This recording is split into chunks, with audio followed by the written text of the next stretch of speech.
ସୁବର୍ଣ୍ଣପୁର ସହରର ଭଗବତୀ ପ୍ଲଟରେ ଶ୍ରୀ ଶ୍ରୀ ରାଧାକୃଷ୍ଣଙ୍କ ନୂତନ ଭବ୍ୟ ମନ୍ଦିର ପ୍ରତିଷ୍ଠା ହୋଇଯାଇଛି।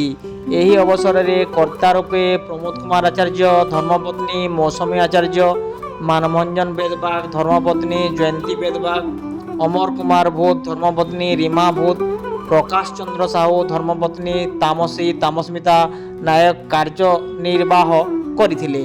ଭଗବତୀ ପ୍ଲର ବରିଷ୍ଠ ସଦସ୍ୟ କୃଷ୍ଣଚନ୍ଦ୍ର ମେହେର, ଉମେଶ ମେହେର, ଘଷିଆ ମେହେର, ବିଶିକେଶନ ମେହେର, ନାରାୟଣ ମେହେର, ଦେବେନ୍ଦ୍ର ମେହେର, ଆନନ୍ଦ ମେହେର, ବାବଲୁ ମେହେର ଓ ଅନ୍ୟ ବୟୋଜ୍ୟେଷ୍ଠ ସହ ଭଗବତୀ ପଡ଼ାର ଭଗବତୀ ୟଙ୍ଗ ମାସର ସଭାପତି ପିଣ୍ଟୁ ରଥ, ସମ୍ପାଦକ ଧୀରେନ୍ଦ୍ର ମେହେର ଓ କୋଷାଧ୍ୟକ୍ଷ ସୋମନାଥ ମେହେରଙ୍କ ସହ ସମସ୍ତ ସଦସ୍ୟଙ୍କ ଅପାର ସହଯୋଗରେ 3 ଦିନ ବ୍ୟାପୀ ନାମଯଜ୍ଞ, ସୁନ୍ଦରକାଣ୍ଡ, ଭଜନ, ହୋମଯଜ୍ଞ ସମାପନ ହୋଇ ଭଗବାନଙ୍କ ପ୍ରତିଷ୍ଠା ଉତ୍ସବ ପାଳିତ ହୋଇଥିଲା। ଏହି ଅବସରରେ ସାମୂହିକ ପ୍ରସାଦ ସେବନ ସହ ସମସ୍ତ ଭକ୍ତ ବିଭୁ କୃପା ଲାଭ କରିଥିଲେ।